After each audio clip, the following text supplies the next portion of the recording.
What is up, guys? Welcome to the Wild Nutrition Podcast. I'm your host, Chris Heskett, and this is episode 123.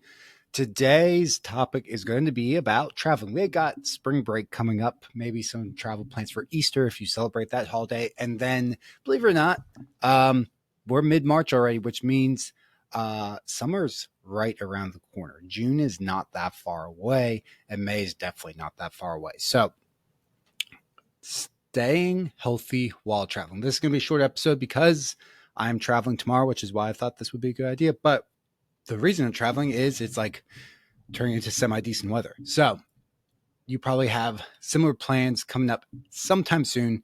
So you might need to save this episode and come back to it in the future. But I'm also doing a podcast reel about it either tomorrow, the weekend, or next week. So my wife and I are huge into planning. So you're going to need to be a little bit of a planner. If you're not, it won't take long. So I'm not talking about like sitting down and really planning things out for like 4 hours. Like this, you can do what I'm about to tell you in the time it takes you to listen to this podcast. So about 10 minutes of work, give or take a little bit. So big thing, one, physical activity. So things you can do, just use Google Maps. So I would recommend using Google Maps to do this and then saving it. You can use other apps if you want, but Google Maps has all the stuff I'm about to tell you, and it's what I use because it's easy to save and then reference. So this is going to be mostly about car traveling, but you can also, we'll talk a little bit about air travel as well if you're going by plane. So we got physical activity and we got nutrition and tackle. First of all, if it's a vacation, have fun.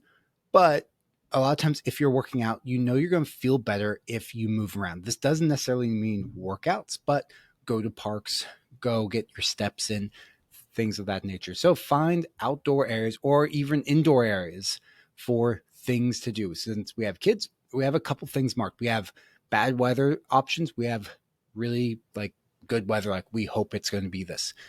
So places can be parks, it can be botanical gardens, arboretoriums, however you say that word.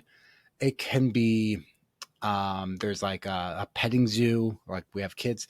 You can go and do all those things, and you're going to be moving around. You're going to be walking around. It's not going to be crazy, like it's not necessarily a workout. You can do hikes if you want, but I'm just thinking in general. So we're doing this. We have a few places like when we stop for lunch that, hey, like if we're really early, and that's happened before, like we tend to leave very early in the morning to beat traffic around major cities that we're in between. So sometimes we get to our lunch spot and it's not open. So we'll have like parks and stuff saved and we'll just go there. We'll have the girls run around and we'll walk around for 15, 20, 30 minutes, and you'll be amazed at how much better you feel just do that. Not saying you have to, but it's better to have that and be like, instead of like sitting at the restaurant, like, what are we going to do? Or I want to get out of this car.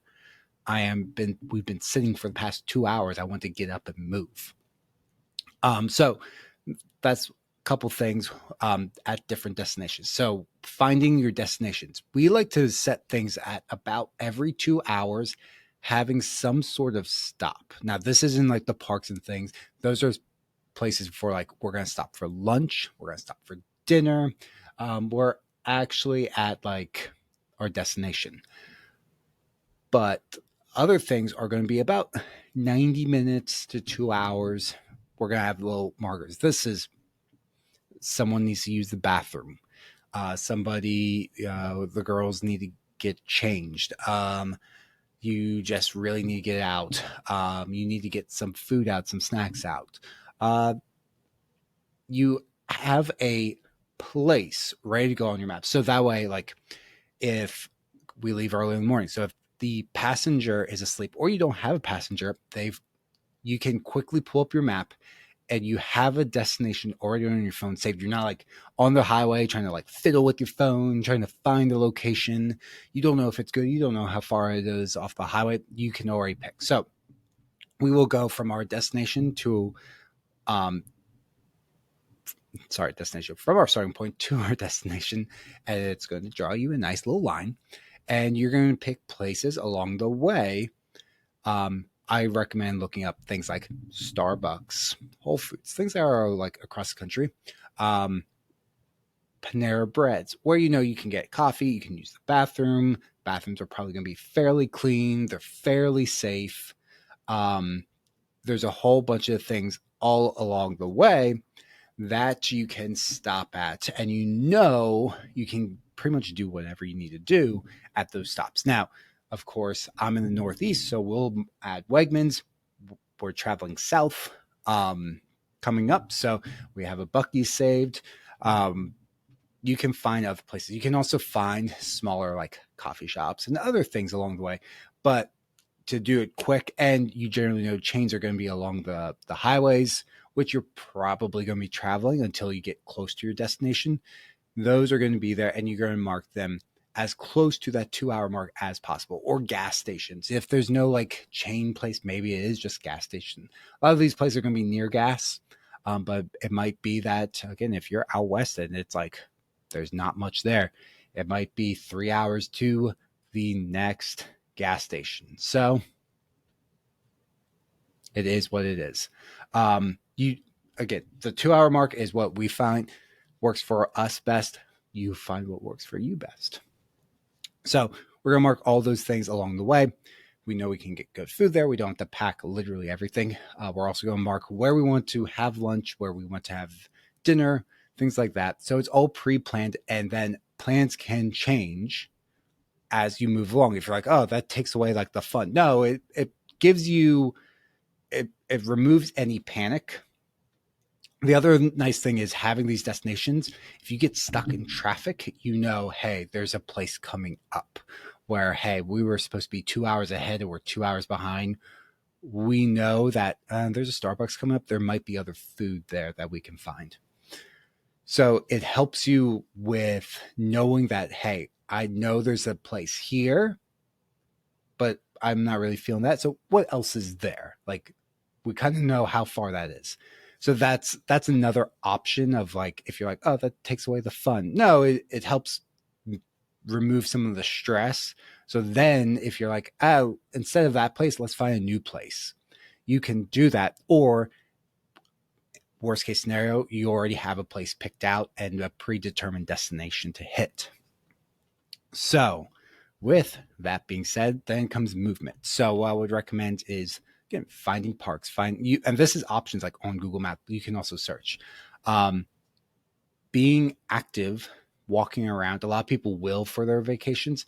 So just move around. You don't need to work out necessarily during a vacation. Now, if it's a work trip, it might be a different story. Check out the hotel gym. If there's nothing, again, go to parks, go to botanical gardens, go to areas that are probably going to be generally safe, or walk around the hotel and get your steps in. So again, really brief. For air travel, what I'll do is you can walk around the airport especially if you get there early, like I tend to do. You just walk around, like I have 90 minutes till they even start boarding. Great. Spend that 90 minutes like walking around the airport. Everybody else is. Nobody's going to be like looking at you necessarily. This is like a tiny ass airport. So just walk around, get your steps in that way. And then for food, you can look ahead and find. If you can't look ahead, you're there super early, guess what? You're going to be walking around looking at spots, and you can find decent options there. But you can also look on most websites for the airports you're going to, what the options are, and kind of have a rough idea what you could get. Doesn't mean that it's necessarily going to work out, but you can look ahead of time, find food options, and then plan out that way. That way you always have good options for food, especially hitting your protein goal, hitting a fiber goal, making sure you're staying hydrated while you're traveling and not just like blowing your calories, kind of feeling like crap after your trip. It is a way to plan things out so that, one, it reduces stress. Two, you're guaranteed that the option is there. I'm not saying you have to eat super healthy, especially on vacation, but the option is there if you're like, I know I'm going to feel better with traveling, eating a little bit better, and then when we get to our destination, we can have more fun. You have that option. You can also go the other route of like, hey, like there's all these like awesome places along the way that are like Sugar Shack and this bakery and that. You can also do that thing, and it's kind of the same thing. There's a bathroom. You can get coffee. Like we have a few places like that saved up. But then over time, especially if you travel to the same destinations all the time, you have this route pre-planned in Google Maps. So you then know next year.